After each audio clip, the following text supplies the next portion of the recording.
Yeah, pixel art, it really runs very well on phones and so forth because it's small. In pixel art, you go to the essence of your object. All right, you guys? You basically do a lot of contrasting colors and go to the essence of your object. We're going to look why we do that. Now, let's go back to our lecture. That lecture, you know, it's interesting, you guys. It's not, that's one of those rare lectures that is not from me. It's from someone on the internet, a little bit mixed up with my stuff. So, what is it? Now, pixel art, basically, we talked about the pixel one after the others. One of the main things you need to do in pixel art is the contour of your object. All right? The overall shape of your object. That's like the most important thing. That will give you the tone of your stuff. Okay? It is super important when you start doing that your stroke is well balanced. Okay? What I mean by that is, if you go back to Photoshop, and let me close that and make a new one. Put black. Gotta get the view out on the extra because I don't need that. I'm zoom in. I'm going to take the pen and we really zoom in so I can get down to the pixel. And let's make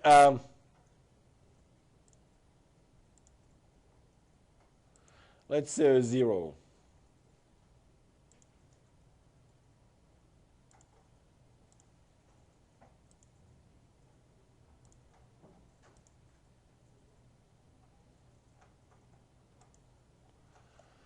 Okay, now let me make another one.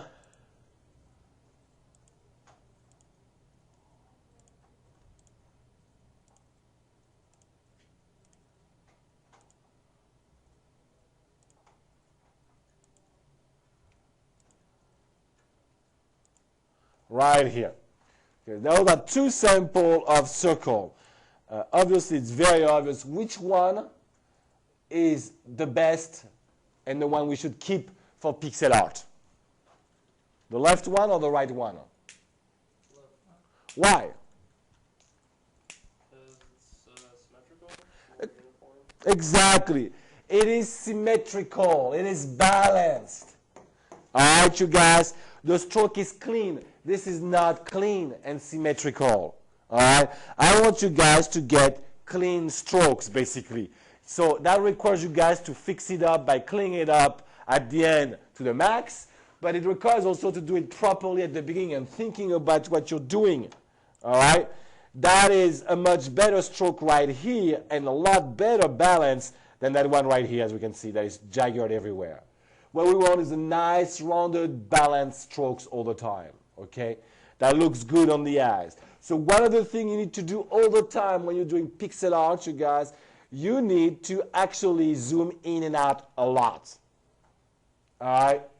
You need to work at a very high extreme zooming in, all right? But you need to make sure you actually zoom out all the time to see how it looks like, okay? That's the basis of pixel art for the actual strokes, basically, just for the strokes, you guys, originally, okay? Let's see. Pixel art is very contrasting in colors, okay? Because, like we talked earlier, we cannot have too many colors because it defeats the purposes of classic pixel art. If not, then if you have too many colors, it's called a gradient. All right, if you make gradient, that's not classic pixel art. It's pixel art, but it's not gradient. It's not, you know, classic ones. All right. So the pixel art should have as least amount of colors as possible. All right. Now we need to have shadows. We need to have the regular colors. We need to have specular colors, type of thing. So how many colors, how many variation of the same color do we need to make it work? You think minimum wise? 3 to 4.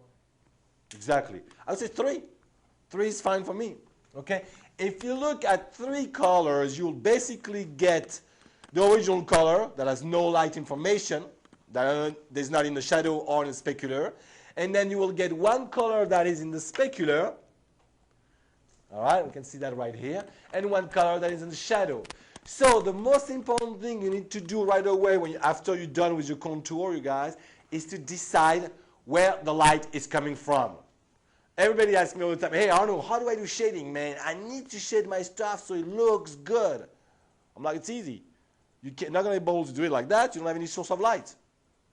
You have to have a light source to be able to get your shade. It doesn't get much deeper than that. So right here, we have placed our light source on the top. You can see it right here. And then that bulb that would be not lit would be blue like that. When it's lit with a light source right here on top right, the first color is basically the specular, so it's lighter than the original one. That's the original right here. Then you have the original color of the object, and then you have the shadow color of the object. The specular color of the object is always the one closer to the light. All right? The darker shadow color of the object is always the one the farthest away from the light source. It's simple, okay? The regular color is in the middle. It doesn't get deeper than that, okay? Now, you can go all the way to 5 colors, which is fine with me, okay, you guys right here. But for me, the 4th and the 5th color should be used not just to do a gradient of change of colors, but to implement a dual shadow, like a really, really, really dark shadow, all right, or a dual specular, when 2 specular are overlapping or 2 shadows are overlapping, all right? That's when I would use 4th and 5th, all right, you guys? That's me, all right, you guys? One thing is that there is people that do something like that. They say, hey, you know, I want my stuff to look better, so they're going to cheat, and they're going to take a lighter gray, for example, and do that. I don't know if it's going to work great on our stuff, but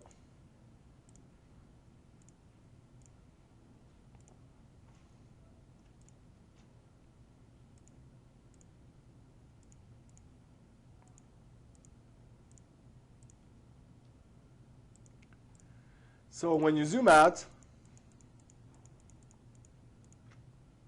you know, I can erase a couple of them actually. The 2 one on top. Yeah.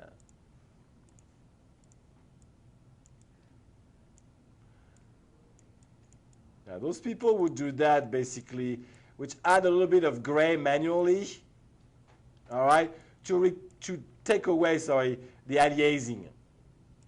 So it's not as aliased and looks rounder and smoother when it zoom out. All right, so it's, you know, but that's cheating. All right, that's not classic pixel art anymore. Okay, even if they say it is, that's BS for me. All right, at that point, you are creating what? A gradient, basically. If you have gradients, you're not in pixel art anymore. Classic pixel art, obviously. All right, so that's super, super important for me, you guys. Let's see. Let me save that again.